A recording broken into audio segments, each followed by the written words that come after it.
Hi, everyone. Mike Malatesta here, and welcome back to the How Did Happen podcast. On this podcast, I dig in deep with every guest to explore the roots of their success, to discover not just how it happened, but why it matters. My mission is to find and share stories that inspire, activate, and maximize the greatness in you.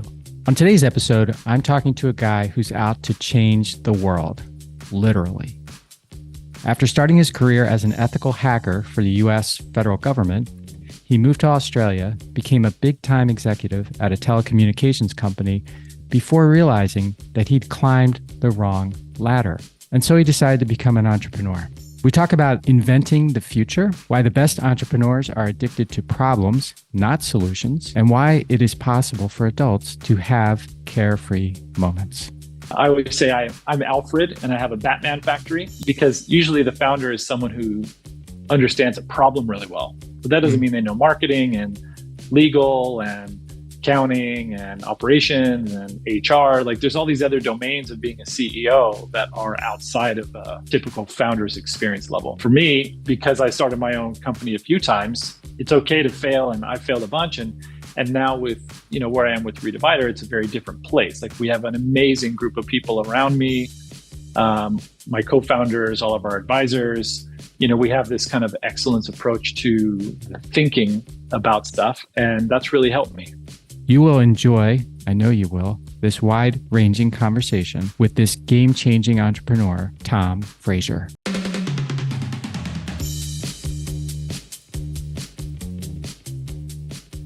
Hello, Tom. Welcome to the podcast. Hi, great to be here. Thanks for having me.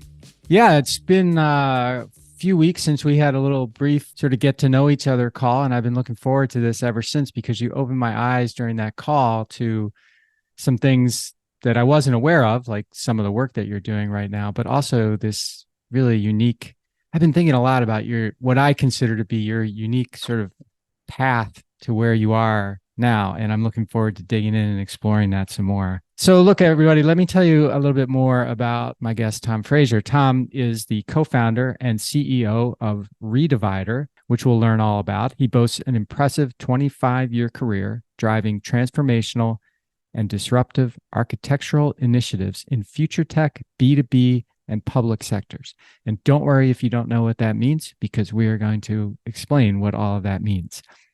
As a serial entrepreneur, Tom founded Redivider based on his extensive knowledge of data centers and a passion for revolutionizing the industry. And he's committed to prioritizing people, planet, and profits. Tom is also devoted to spearheading innovation in the digital economy. Outside of his professional life, Tom enjoys spending time at his hobby farm in Washington State, traveling the world to teach dance, and cherishing his roles as a leader, teacher, husband, and father to his two young children. You can learn more about what Tom's up to at company website, which is Redivider, REDIVIDER.co. Tom's got his own website, Tom Frazier, FRAZIER.com. He is Tom Frazier on LinkedIn. And is there anywhere else you want people to be looking for you? That's it. You got it. Okay. All right. Wonderful. Tom, I start every podcast with the same question, and that is, how did it happen for you? Jeez, I think how it happened for me is I discovered at a very early age I was addicted to learning. If I have one thing that I enjoy the most, it's learning everything about everything, and that takes me down different paths, like you mentioned, for teaching dance. I just found this wonderful way to connect with other human beings, whether they be investment bankers or parking lot attendants. And that led me to traveling the world, doing that, where I could experience different cultures. And ultimately, professionally, the kind of path of learning has taken me down where I am today with Redivider, which is, how can we make meaningful change, positive change for people, the planet, that ultimately results in high profit for our company and our investors.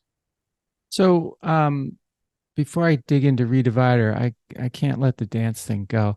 So from parking lot attendants to investment bankers, tell us more about the dance that you teach and how you got into it, besides being addicted to learning.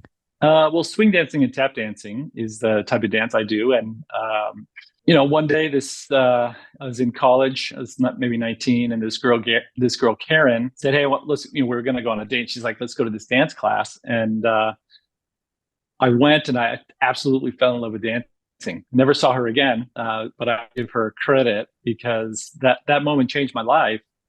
And there's this kind of great energy about being like a social dance where everyone is out just to have fun, because no one goes out to enjoy that moment if you're in a bad mood. Those people just stay home, right? So you just end up surrounding yourself with an energy of people that is a great social equalizer, right? It doesn't matter what you do for work. It doesn't matter where you live in the world. It doesn't matter what language you speak. You can have this shared connection with another human being in a way that is it's very pure. There's something true about going and having an intimate moment with somebody. That's a very personal moment between the two people. Just having going out dancing. And I really found that to be true in countries all over the world. Like I said, I've taught dance in lots of different places. I've been to dozens of countries, and it's always the same energy. It's always that same feeling, and it really lets me know how connected the world actually is. How do you find these people, or how did they find you to travel there and teach them dance? I mean, it's reputation based, just like anything else. You Okay. go to a city like Chicago and they have like a social dance in Chicago, and then you go to New York where they have something on every single day. And I lived in Australia for 10 years, and so I helped teach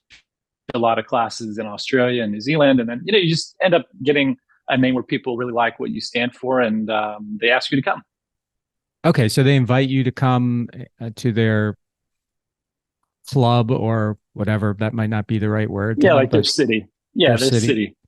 Okay, and then Yeah. there's an event and you meet up and you teach people swing and tap, Yep. and maybe they teach you something. And Exactly right. Yeah, it's not a hierarchical, I'm the teacher, you're the student. okay. It's I have my kind of skill set and things that I'm really good at doing, and so other people want to learn that, and I might learn stuff from other people as well. And there's the kind of in a partner dance, there's like a leader and a follower is the two basic kind of elements to it. And so you learn how to be a better leader in dance, or you even learn how to accommodate followers that have different skills. So it's Hmm. always different. Every single time you go out, it's different. But the truth, the core truth is the energy is fantastic. I mean, just the people you can meet and what they stand for in that moment is very unique. I've not found it in anything else in my life. And when you run into people who these all sound like people who are already into and excited about dancing. When you run into people who aren't, how do you inspire them to give it a try? Well, usually people think of dance as something you do in school as a child, and there's nothing more liberating than seeing adults who have tremendous burden, right? If you're a parent, you have burden of raising children, or you're a professional, you have burden in your job and all these stresses that come with being an adult.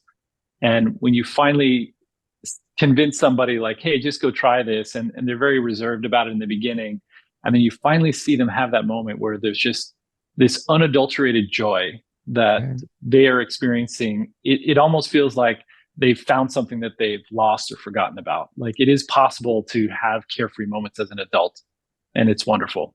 I like the way you put that. It is possible to have carefree moments. That's a very good. That's a great takeaway for everybody that's listening right now. Even for me, I'm like, yeah, it is possible to have carefree moments. That's really cool. So you've already mentioned Australia and traveling around the world. How did you? I think a lot of people are often sort of wonder, like, how does somebody? Where did you grow up, Tom? I grew up in Arizona, and then Arizona. I went to university in upstate New York at the Rochester Oh, Institute of Rochester. Technology. Okay. Mm-hmm. And uh, what I was going to say before I interrupted myself was I think a lot of people sort of wonder, how does somebody get started traveling the world or working in, Australia or Asia or wherever? I don't remember all the places you've been, but how did that get going for you? I've always loved to travel. When I moved from Arizona to New York, it was a very eye-opening experience just inside of America, the number of cultures that we have. I think a lot of people tend to think that America is one kind of flavor, and it's not. It's a lot of different cultures that you can experience. So, for me, the way it happened is I started dance was my catalyst, and I was living in Rochester, so I would travel to this city and that city, or go spend a weekend in Chicago or New York, Florida, Atlanta. It doesn't matter. Mm. And I found this kind of desire to experience all these different cultures, and I made that part of I guess my core identity is going and experiencing cultures in different cities. And I was working for the federal government at the time and doing computer security. And I just had this burnout moment where I'm like, I do this like security stuff for incredibly critical assets, right? And, nuclear power plants, Pentagon, State Department offices, that kind of stuff. And I just got burned out and said, I'm going to leave the country. I'm going to go live somewhere else and have that experience. And so I, packed my bags and said, what are the countries I can be a dual citizen of? And so I moved to Australia. I just love the life outlook in Australia. And so I lived there for almost 10 years. And, how did I get to Australia? At the time, it was very fortunate for me. You look back and things that seemed easy, but in retrospect, I was just uninformed about how difficult it was, right? So it didn't phase me, right? It's the burden of knowledge, right? But I moved to Australia and ended up having a job that had me traveling all over Asia Pacific to different countries. And again, I would go there for work for 2 days, and I would take a day on either end and go experience that culture as well. Dual citizenship, that makes sense. The change from Arizona to Rochester, I assume you went to. I think you went to Rochester. It was a technical school, right? Like the MIT. RIT, right? Yeah. Rochester. Yeah. I knew it was something like MIT. So was that an intentional thing for you? Like did you know what you wanted to be when you went there, Tom? Pretty much. I mean, I've always been into the computer field since I was kind of very little. I remember working really hard and buying my dad a 1 megabyte RAM chip for his computer for Father's Day or his birthday or something. And, I just remember being so proud to like do that for my dad and figure out how it all worked and what I had to buy. And so when I went to RIT, I knew I wanted to be in the field of computers. And this was right when the internet was kind of booming. So when I was 18, well, I actually started when I was 17, in my first year when I was 18. And I actually couldn't afford to go there. It was more expensive than my family had money to pay. But at the same time, I went there as part of this thing called Computer Science House, which is like RIT has these things. It's like frats, but for special interests, right? So they had Computer Science House or Engineering House, et cetera. And so I went to Computer Science House, and wow, I was blown away. Like the kids at this kind of social program in RIT were doing just amazing things right when all these technology standards are being developed, and we're like inventing this stuff as we go. And for example, we had a vending machine, like a drink machine, and a bunch of smart kids figured out how to put a computer in there so you could log into your computer from your dorm room and say, I want a Coke, and I'll be at the vending machine in 10 seconds. And so it debits your account, and you walk down the hall and ka-chunk, a little Coke comes out of the vending machine. And so it's just surrounded by all these people doing really, really interesting things. And I just got hooked. I mean, the problem with being addicted to learning is you find something cool and you're like, oh, shiny object. And you go discover that. And for me, the two kind of core themes have always been either dancing or computer technology. And that's kind of where I stayed. And as it turns out, the projects I did in that first year led me to be the youngest faculty staff at the university. So I started as full-time faculty staff right after my 18th birthday, which then allowed me to pay for my schooling, to do school full-time and work full-time.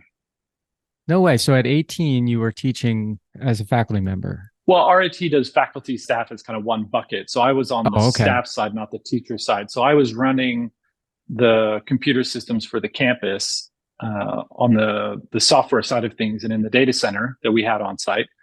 And at the same time, we were building this super connected campus that everyone has today. But back then, in the like mid '90s, this is '95. Uh, Not every dorm room had an internet connection, right? Hmm. So at the same time, all that's going on, and you know, everyone's getting connected, and I'm part of this computer. I'm actually chairman of this computer science house organization on one side, but I'm kind of running the campus systems on the other side, and being a student taking classes for my teachers whose office is like next door to mine. So I had a very unique early career that really took away a lot of the limitations from my mind about where you could go. And I think a lot of people today in university, they go, they study, they do their thing, and there's like this kind of structured approach. And back then it was like catching glitter, right? There's just so much excitement around in the air. And it was fun to just run around and collect as much knowledge and experience as I could. Huh. That's another good catching glitter. I'm just, it's difficult to catch glitter. Yeah. There's so much of it. Yeah. Hey, did I know that you got a patent early. I don't know if it was when you were still in college, Tom. Tell us about that. Because not that many people have patents, first of all. And I know you got one at a relatively young age, right? I only have one, like a filed and approved patent. I've Okay. tried for maybe 10, but I tend to try for really difficult ones as Oh, all opposed to right. like small ones. So the one patent I have with two other guys is a system that we developed about 10 years ago to kind of process records of something in real time. So it's actually in the telecom industry. If you think of the way billing works for your mobile phone, by law they have to cut the bill off at the end of the month and then send you a bill. And what happens is the systems to generate that bill, often they want to run it as right to the end of the month, right? And oftentimes it takes 5 or 6 or 7 more hours after the end of the month. And so all that's kind of lost revenue because they've already issued the bill. I invented a way with two other guys about how to do that in a very different way that allows it to run in seconds instead of hours. Okay. And the result of that is telecoms that use that technology can be significantly more profitable because they're not forgiving, roughly 5% of a phone bill every month for millions of customers. And is that something that you ended up developing into a business, or was that in a business you had at the That time? was in a business. Yeah. Yeah. Okay. Yeah. That was in a business. Yeah.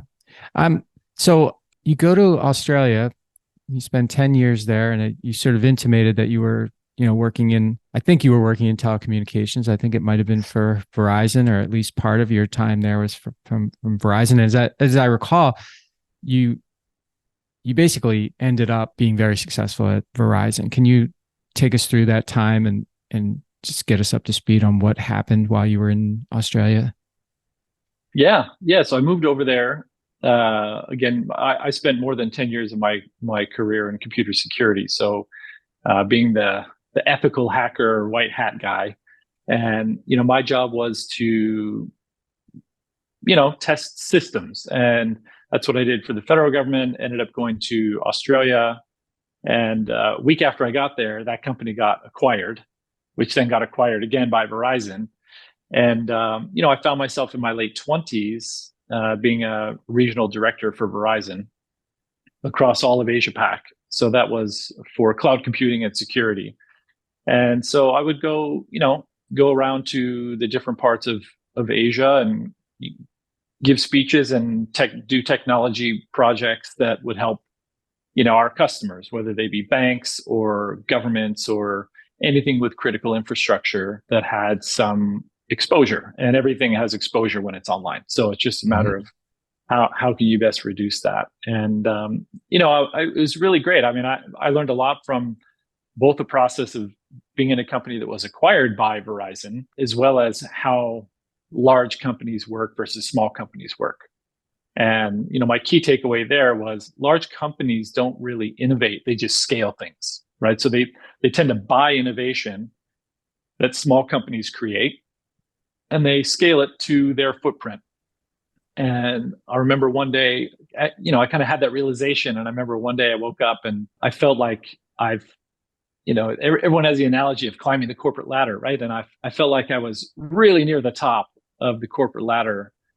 And I was like, I think I climbed the wrong ladder. I remember having that exact phrase in my head of like, Hmm. this isn't what I want to do working for a big company anymore. Not because it wasn't good, but there's very little opportunity for me to learn at that point. It was really about, like I said, scaling something that already existed. And so I quit and I started my own company and started another company, ran an incubator, starting companies. So to date, I've been the founder, investor, or board member of about 70 companies. Hmm. And I feel like that's been my home mentally, is the idea generation, the scaling of an idea to something bigger. And at this point, it's now taking that, but doing that in a more meaningful way. Where meaning again is kind of people and planet. Like how can I take my skill set and be the best contributor to the world that I possibly can be for myself, for my family, and for society at large. And how many years are we talking about between you making this determination that you had climbed the wrong ladder to now, just so I have a reference? Uh, I'd say that was 15 years or so, Okay. All right. 18 years. So a lot's happened in 15, 18 years based on what you were just talking Yeah. about. This whole climbing, the realization that you climbed the wrong ladder, Tom. I feel like a lot of people might feel like they've climbed the wrong ladder, at least from time to time. And I would venture to say, and this is just a guess, but I would venture to say that most people, I'm just going to say, get over it, right? They're like, oh, I don't feel really great about what I'm doing right now, but what I'm doing right now is a big time thing, like what you were doing. And I don't know what I would do with myself if I didn't do this. And, there's a lot of inertia, a gravitational force keeping you in place. And I'm wondering how you broke away from that, because I think all humans would have at least some of it. So how did you handle it? Well, again, because I had a very atypical start, my professional career started when I was 18, right? Yeah. And most people's professional career kind of starts in their late 20s, right? So I have 10 years more in my back pocket than most of the people of my similar position. And so because I was younger, I didn't have kids, I didn't have debt, I didn't have any of the weight that I think a lot of people might feel. And so for me, it was a bit of a lighter decision to make, because you know what, if I started a company and I was working at it for 2 years and it didn't work, I have an awesome experience set to go get another job. Yeah. Anyone can get another job. It's just a question of, can you endure the pain of being a startup founder for some period of time? And that pain is not to be underestimated. It is painful. It's rewarding, but it's painful. It's lonely. It's very hard. And so, if I had children when I started this journey, or if I had huge student loan debts or all these other kind of issues, that pain may not have been the right choice. And so I think for me, it was not a difficult one to make. But having talked to many thousands of entrepreneurs over my career, the commonalities I've heard is people want to change, they want to do their own thing, but they're afraid of the risk. Yeah. And I'd say if that's your position, don't do it. Like it's okay to not fulfill every dream and goal that you have, because at the end, it's about the pursuit of happiness in life, in my opinion. And so you have to find what makes you happy. And if you can endure that pain, and this is a path to happiness for you, then make sure you have a great support network and go for it, and find the right mentors to teach you how to be a CEO instead of a founder. And that's the core truth that I try to embody in people is, I always say I'm Alfred and I have a Batman factory. because I help a founder become a CEO in a lot of ways. Because usually the founder is someone who understands a problem really well. But that doesn't Mm. mean they know marketing and legal and accounting and operations and HR. Like there's all these other domains of being a CEO that are outside of a typical founder's experience level. And so for me, because I started my own company a few times, it's okay to fail, and I failed a bunch. And now with where I am with Redivider, it's a very different place. Like we have an amazing group of people around me, my co-founders, all of our advisors. We have this kind of excellence approach to the thinking about stuff, and that's really helped me. Hmm. And this, I'm just going to go on a little tangent here, if you don't mind. You mentioned the pursuit of happiness, and I've heard a lot of people talk about the pursuit of happiness, and some I've heard say, the founding fathers got a lot of stuff right, but what they didn't get right was this pursuit of happiness, because the pursuit of happiness means that you can never be happy. In other words, you're always pursuing happiness as opposed to achieving happiness. And I, since you brought it up, I just like to get your take on that.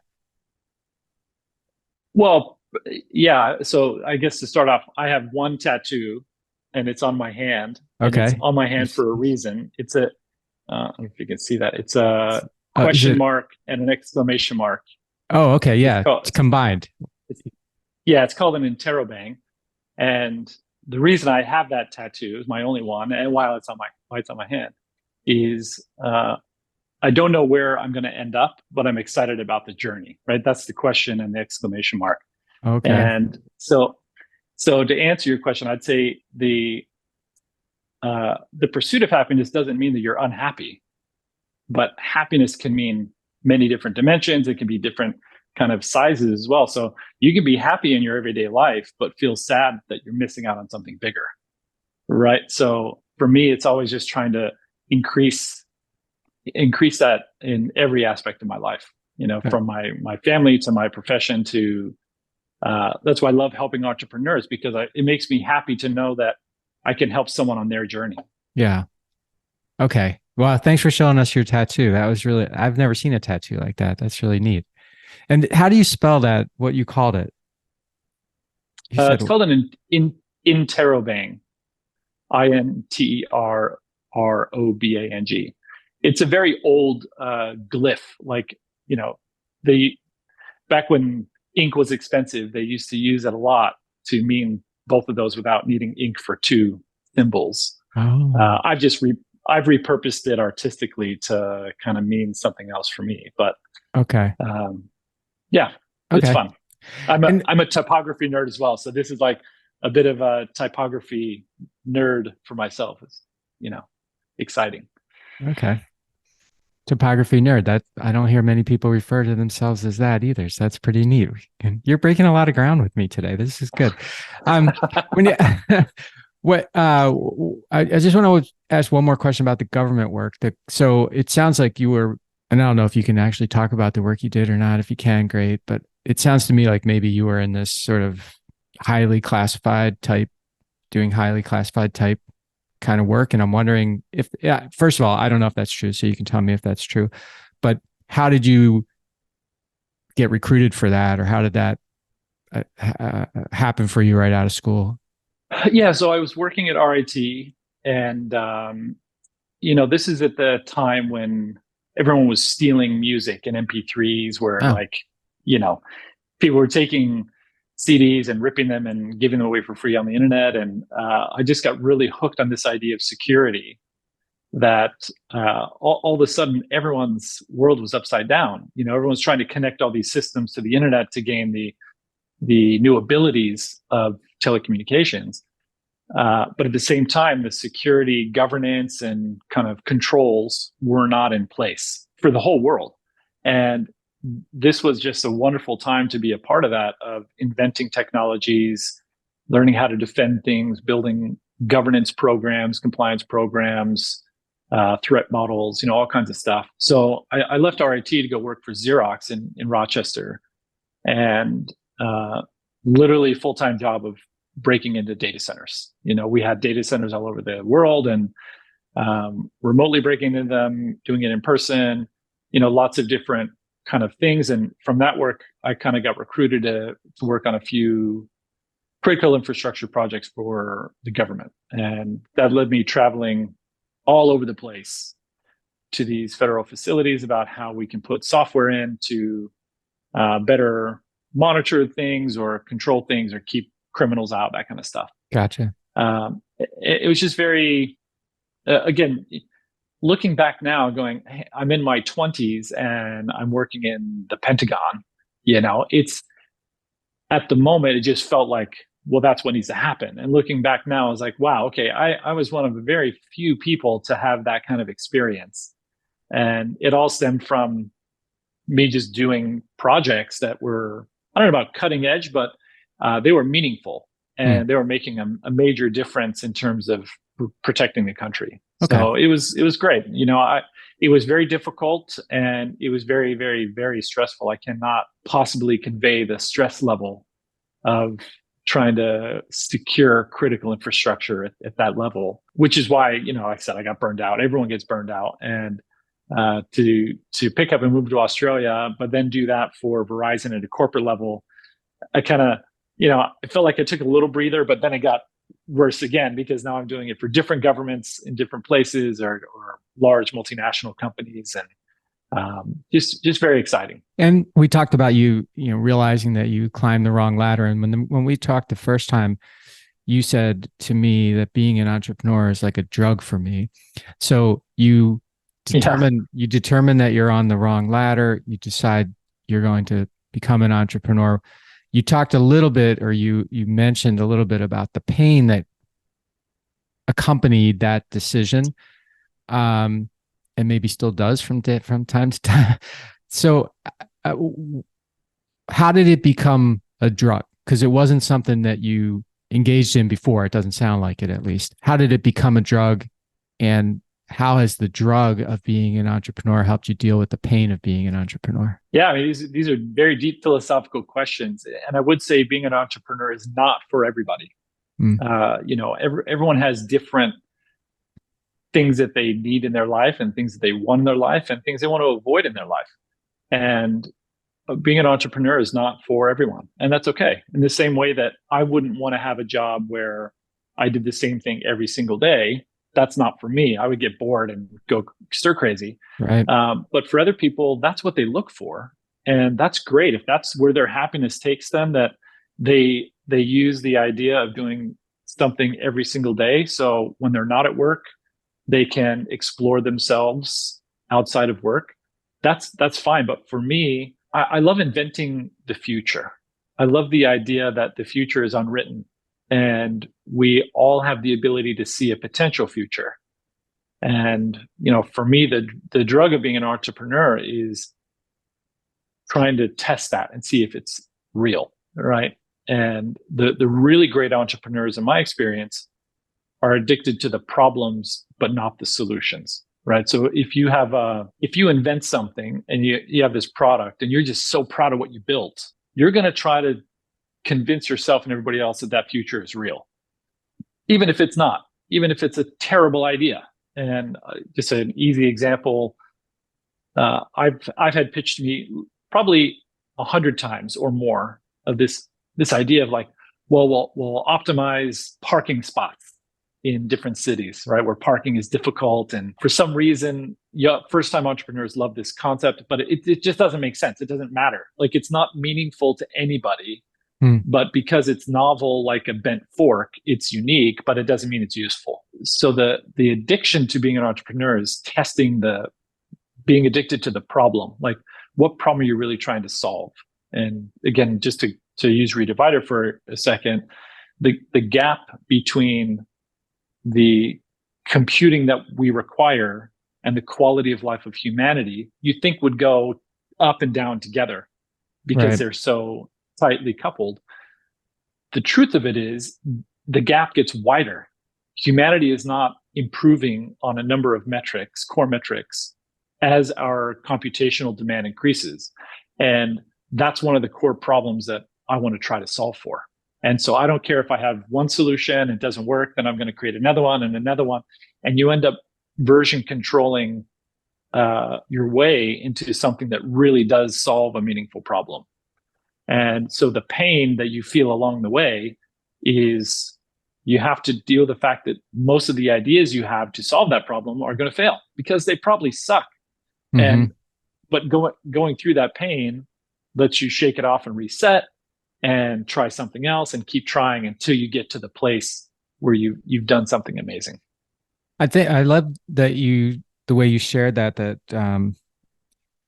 best entrepreneurs are addicted to the problems, not to the solutions. And the example that you gave, because like, I think that's something that people really have to keep in mind. You can have a cool solution to something that nobody cares about, and it's doesn't do anything for anybody, like the parking thing you mentioned. And that's it's like but that's just barking up the wrong tree sort of thing, instead of questioning yourself as to the real core of what entrepreneurs are built to do, right? Make someone's life better, or make the world Yeah, better, or yeah. And this came from Elon Musk, so I'm not trying to steal it, but I think it's beautiful. You either need to have a major solution for a small set of people, or if you're going to solve a small problem, it had better be for a huge number of people. yeah, And first time or second time entrepreneurs tend to not hit either of those buckets. They tend to solve a small problem for a small set of people, which no one cares about. mm, So, it's, you've got to kind of pick where you want to go. And again, if you focus on the problem instead of the solution, you can eventually get there if you have the grit to go all the way to the end. And if not, and you say, hey, I tried 50 versions to solve this problem, I'm not the person to do it.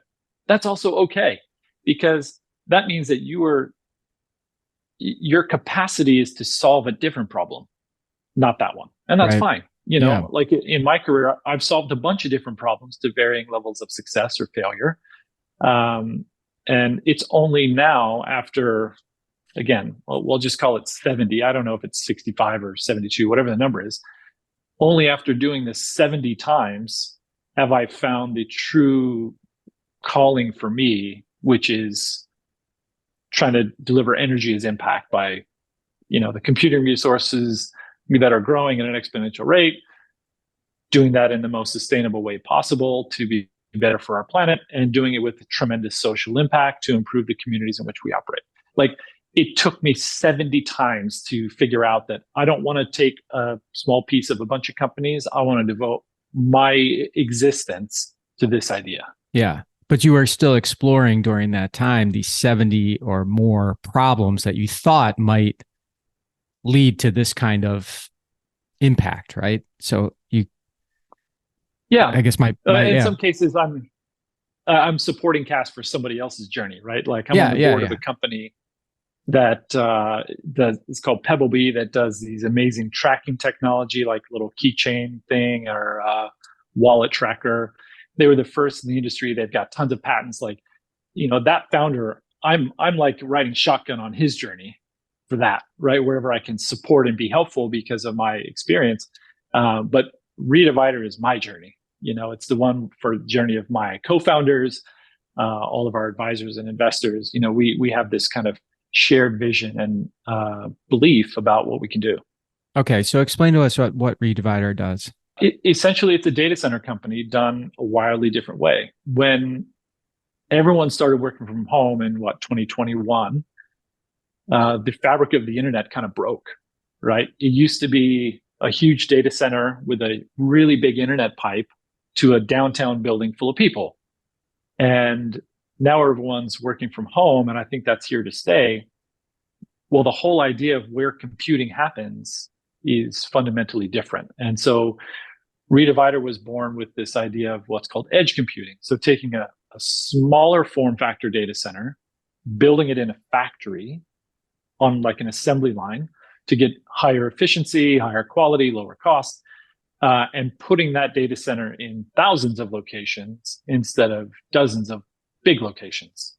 And it's there to kind of augment what's already there. But the beauty of having a blank sheet of paper and trying to solve for the problem is, as we went through this process, the data that we ingested, two big things always came out. One is the data center industry is not sustainable. And the easiest showcase of that is if you type in Bitcoin mining into Google, you just get this rap sheet of how it's so bad for the planet. Mm-hmm. But really, that's the canary in the coal mine for the data center industry in totality, right?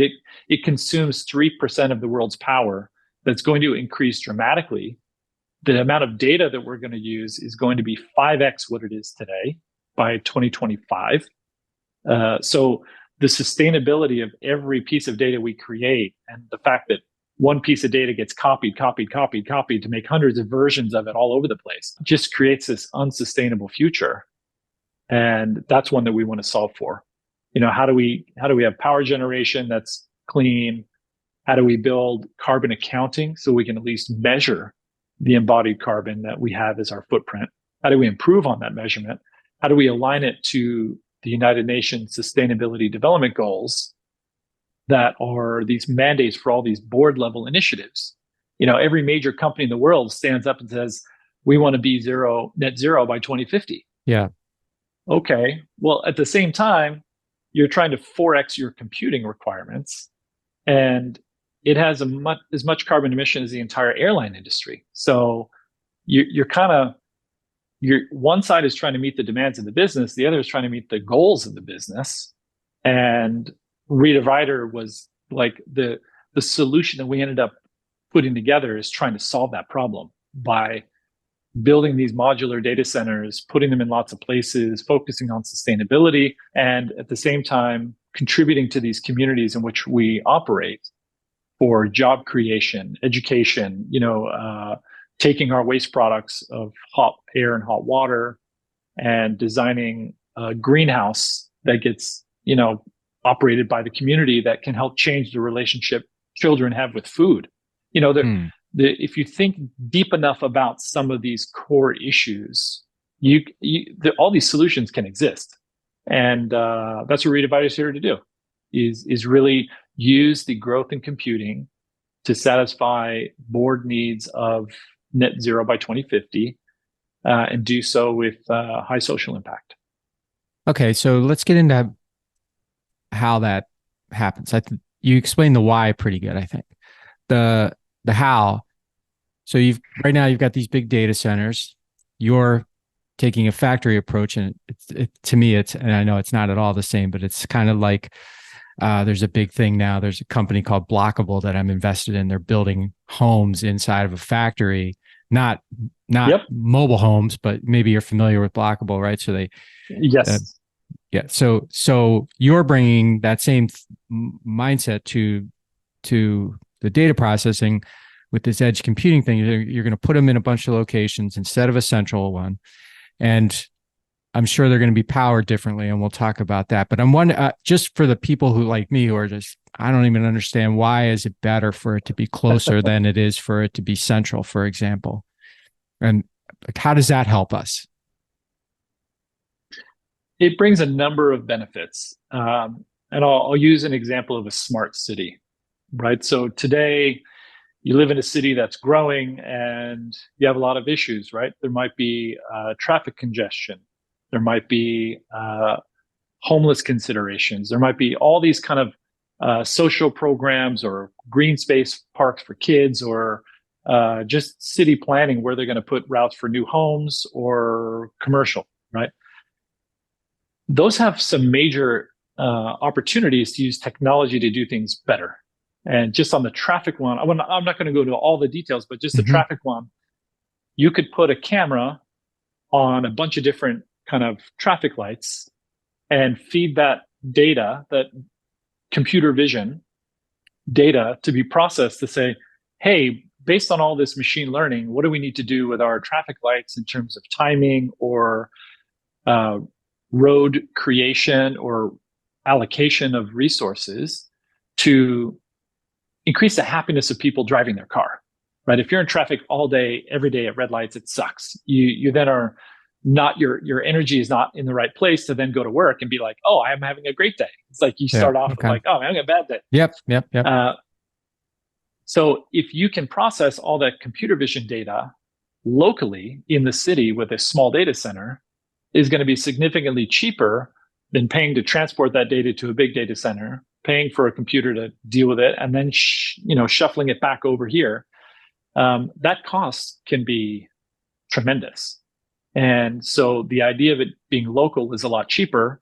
It also means you reduce your security concerns because that data is not transferring to a lot of different places. It's being held locally.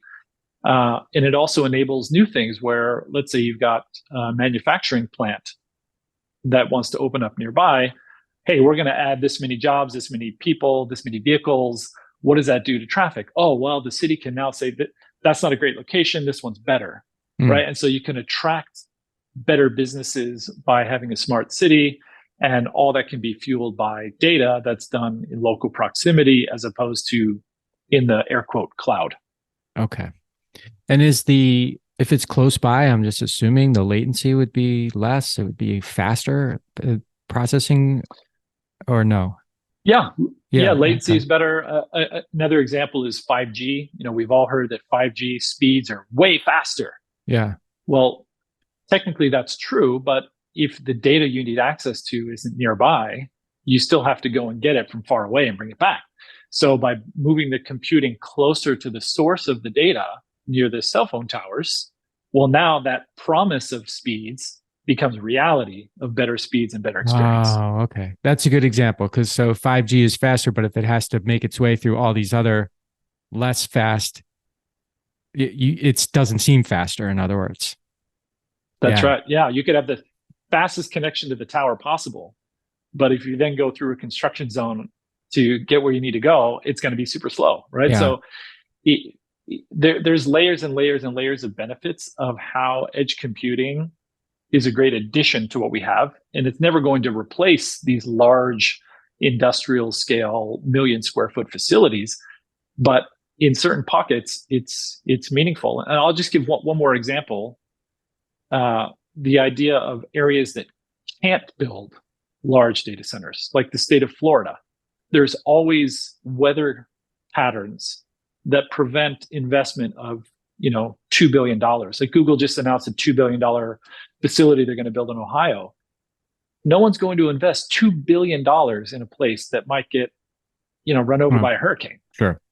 But if the facilities are now smaller and they're way cheaper, and you have hundreds of them, well, the hurricane might take out 5% of those facilities, but you have increased resilience because all these other ones are still operating.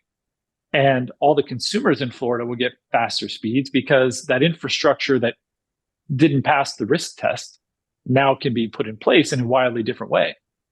So there's lots of examples like this of kind of where Redivider would deliver benefits. We're solely focused on doing them where we have high sustainability and high social impact. And you mentioned the amount of electricity that data centers use. I think that most people don't have any awareness of that and the growth of it. Everybody knows what ChatGPT is now, but large language models and just AI in general, I don't think most people understand the amount of computing energy, the amount of energy it takes for that kind of computing. You also mentioned the heat, the amount of heat that's produced from making these, right? So that has to be cooled. So that's more energy being used. How do you get around the energy part of the equation? So yeah, just to give you some stats on your question there. So the total data center power consumption in 2019, 2020 was 286 terawatt hours. So let's ignore the scale because that's mind-bogglingly large. It's going to go to 1,000 terawatt hours by 2030. So we're going to 4x the amount of power this industry needs, which is already taking 3% of the world's power, right? So it's an enormous, enormous, enormous growth. And by doing these in these large physical centers, you have to have a lot of that power in one place. So, I wrote a thought piece on LinkedIn maybe last week, and the reality is the renewables that are getting added to our power grid are generally non-dispatch, which just means they're kind of localized, right? Wind works in certain areas, solar works in certain areas, only in certain times of day. So it's hard to build these large facilities that have 24/7 base load requirements and still do it with renewables. So, my LinkedIn piece basically, like, I think unless humanity changes course, we're going to have to turn back on coal power plants to meet our computing requirements, and that's bad. Like, we don't want to do that, but that 4x growth is huge. So the idea for Redivider is, if you look at the power grid, most people think of it as like a unit of one, like there's the US power grid. The reality is it's hundreds and hundreds of interconnected systems. And within those systems, there's often little pockets of power that you can tap into that's being unused or wasted. So if there's 1 megawatt of power over here, we can put a data center there that's currently going to waste. Or there's a solar farm or wind farm that has excess power, well, we can put a data center there. And the city planning to use that power is going to be in 20 years. So 10 years from now, when the city planning catches up, we can say, all right, well, now that community gets faster access because our data center is there, or because it's modular, we can put it on a truck or a train and move it somewhere else. And so we haven't wasted the asset investment to then decommission it to have people live there. And the most shocking around all of this is the water consumption. So you mentioned ChatGPT. The average conversation with ChatGPT consumes about half a liter of water. So like a single-use water bottle for one conversation. So the idea that water consumption is so heavily used by the data center industry, yet cities like Phoenix are saying no new housing because there's no more water. We just have this conflict of doing more large facilities because these facilities take such enormous resources. So by making them smaller, we can put them in more places. We can reduce that resource need in one location, yet still help meet the capacity growth that consumers want. And from a modularity, you mentioned you can put them on a train or a truck or whatever. Where does it go? What kind of structure does it need to be housed in? Can it be in an existing building that's just in the city, like you were mentioning before, the city example, or where does it have to go? Well, that's what we've spent years kind of designing and thinking about, is how we do all the different scenarios. So our approach is to have a library of modules that cater to different use cases. So some of them would go what's called a building in a building, where everything that comes off the assembly line is a building. It is a metal structure building. But in some cases, those metal structure buildings are designed to go inside of another building. Like you have a big concrete warehouse that has power. Maybe it was a commercial bakery that had 2 megawatts of power. Well, we don't want to tear the building down, so we'll design it a little more low cost. It doesn't have to be exterior rated, and we put it inside of that brick building. In other cases where it is going to be weather dependent, like I mentioned in Florida, well, it's got to be a hurricane rated building. Great, we're going to have that line build that unit. And this other campus, it actually has 10 megawatts of power that we can put there. So instead of having a module of one, we can make 10 modules, for example, that would then get bolted together on the site. Okay. So you can chain them together, I guess, sort of thing to build. Yeah. Okay. Yeah. Huh. And where are you now with your technology? Are you building systems now? Do you have systems on the ground in places? Where are you in the development stage of the company? Yeah. So we started in 2021. We incorporated in 2021. We started in 2020, but 2021 is where we started, and we have our first facility that is our kind of showcase facility that uses a bunch of different technologies on how this all works. So that's installed at our first facility. We're still waiting for that to go live, which would be in the next kind of 30 to 60 days here. So it's very, very exciting times for us Okay. after years of hard work. And then it's back to the supply chain. You know, this is a supply chain derivative business when you talk about doing things in a factory. So we've been lining up all of our kind of allocations for different components that go into a data center so that we can put them through the pipeline and they can come out the other end. And our goal against that is probably 18 months from now, we want to be in a place where we can go from a piece of land to a live operating data center within 30 days. Oh, no way. Which the typical period is a construction project, right? So it's like a 2-year build and, you know, all this stuff. And we just don't think that's going to get the industry where it needs to go. Not even close. So, you know, our goal of going from dirt to live in 30 days is a very big, hairy, audacious goal. And we're excited about it. And where are you building these, or where are you going to build them? They're being built in Colorado right Colorado. now. Okay. And probably next year, we look to open another facility on the East Coast to manufacture on both coasts. Because obviously transporting a data center on a truck is a huge expense that adds no value to what we're actually doing. So we want to reduce the transport cost. But we've been really focused on the library, getting the different module types put together and thought through, getting our infrastructure in place for the supply chain. And, you know, the next cab off the rank next year would be expanding the throughput. Okay.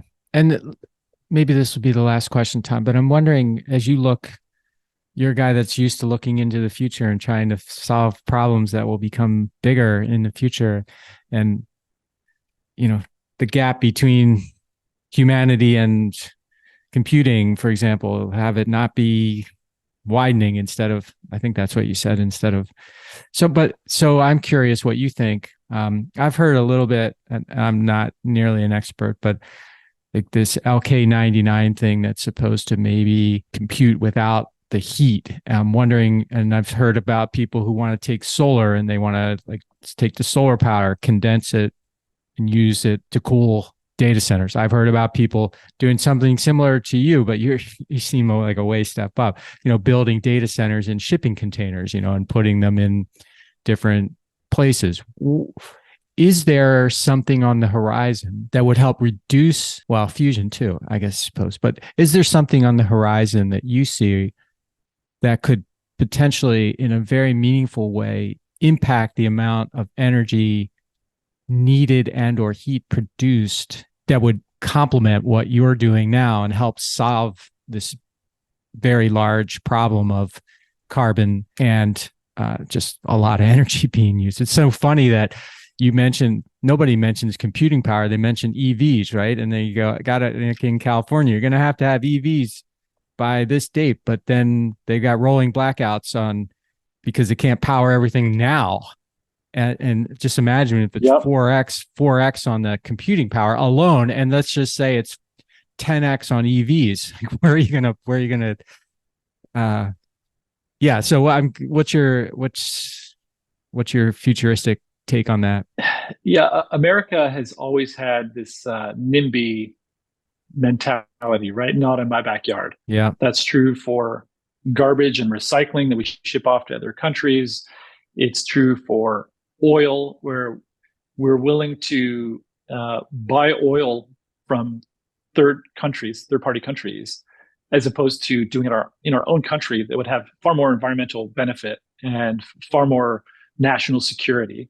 And that NIMBY problem America is going to have to deal with. You're going to have to decide, do you want to use TikTok, or do you want to put more power generation in your backyard? Because the two are not compatible. Yeah. And again, I don't believe solar is the right solution for baseload things like data centers. Solar is great for your house. I mean, it's amazing for your house. Wind is great in some cases, but not all cases. But I'm really bullish on the hydrogen economy. It's been a long time coming, but it's the only thing that we can consistently do that if we can produce enough hydrogen in a lot of different form factors, there's lots of ways to do it, but produce that hydrogen and have an entire hydrogen economy that powers base load industries like concrete or steel making or data centers or, you name it, that has to be the path forward.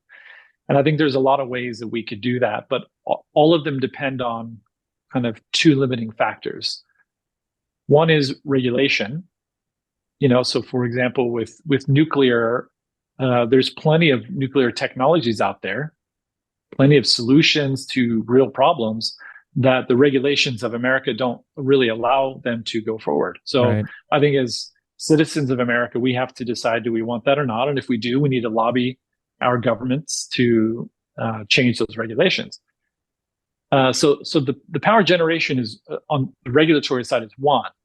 And then the power operators is a whole other situation. Our grid is super old. It's very fragile. And I don't think it is the path forward.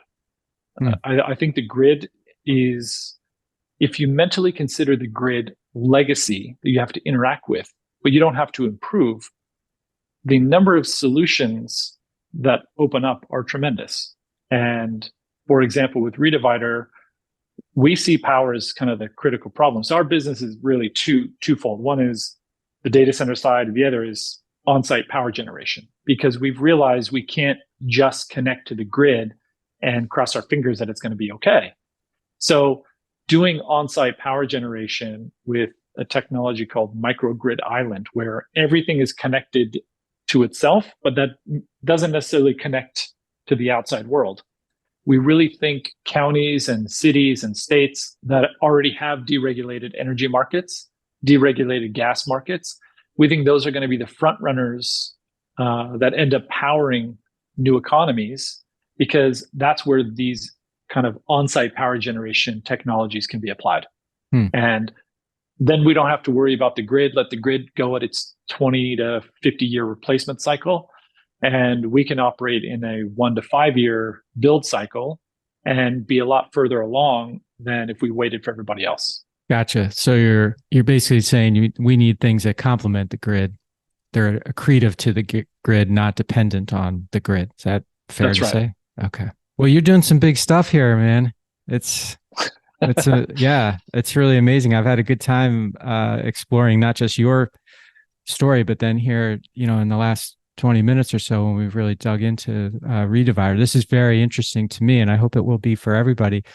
Tom, before we go, is there anything that I should have asked you, or you would have liked to leave us with before we end the podcast? I think it really, the only thing I would add is, the use of technology is the driver of a lot of these sustainability problems. And, do you need all the technology you have today? Or are you oversubscribed to technology? And I think that's a very personal question for everybody. But it's one that's super relevant to think about. If we want to continue this path as an entrepreneur or as just a consumer of using layers and layers of new technology, using AI to do things that we've never done before, then we have to ask, at what cost and how do we deal with that cost? And I think a lot of people right now are very excited since ChatGPT came out about the potential of AI, but they're probably not as supportive of what it takes to get there. Right. And, that's an open question. Again, be excited about the journey. And, that's, I hope, something everyone can bring in their journey is exploring a little bit about what it takes to do that and making sure, you understand the implications. Yeah. It just made me think, Tom, that you mentioned NIMBY, not in my backyard. So we have this sort of very unique, what's the right word? Dichotomy. I don't want anything in my backyard that could mess with me, but I want everything in my front yard that makes my life better. Yeah, exactly. Yep. Yeah. And the if you look into the data, if you really want to go down a rabbit hole with me, since 1971, the amount of power we consume versus the population growth is bifurcating. right? So we're not adding as much power as we are people. And that's true in America. That's true from almost every developed country. And at what point does that break? And I feel like right now is that moment that it's breaking. And we'll see what happens because of that. I mean, if you are into technology, there's two awesome times to be alive so far. One, when the internet was created, and literally right now today. And it's exciting to see where this goes. But unfortunately, this time around, it may not end. Well, I guess if you look at the dot-com bust, it was kind of similar, but it may not end in a very positive way if we're not careful. Got it. All right. Well, that's a great thing to leave us with. Potential, future, best time, second best time. That's great. And you're there. So thank you so much for driving that and for being on the show. I really enjoyed getting to know you and exploring this. Thank you so much. Yeah. Thanks for having me. It's great. All right, everybody who's listening, I hope you took a lot away from this episode. Look up Redivider, redivider.co, and get educated about what's going on here, because this is a big deal and it is going to impact everybody. And it's great to see folks like Tom and others doing the hard work of trying to come up with a problem or come up with solutions to real problems, as opposed to coming up with solutions that don't solve a problem, like the example he gave us earlier. And do me a favor, please make today one of those days that you maximize the greatness that's inside of you, and that you work on making your future your property, something that you own and are very proud to own. Till next time, thanks. Hey, everybody. Thanks for listening to the show. And before you go, I just have 3 requests for you. 1, if you like what I'm doing, please consider subscribing or following the podcast on whatever podcast platform you prefer. If you're really into it, leave me a review, write something nice about me, give me 5 stars or whatever you feel is most appropriate. Number 2, I've got a book. It's called Ownership: How Getting Selfish Got Me Unstuck. It's an Amazon bestseller. And I'd love for you to read it or listen to it on Audible or wherever else, Barnes & Noble, Amazon. You can get it everywhere. If you're looking for inspiration that will help you unlock your greatness and potential, order or download it today so that you can have your very own copy. And if you get it, please let me know what you think. Number 3, my newsletter. I do a newsletter every Thursday, and I talk about things that are interesting to me, or I give more information about the podcast and the podcast guests that I've had and the experiences that I've had with them. You can sign up for the podcast today at my website, which is my name, MikeMalatesta.com. You do that right now, put in your email address, and you'll get the very next issue. The newsletter is short, thoughtful, and designed to inspire, activate, and maximize the greatness in you.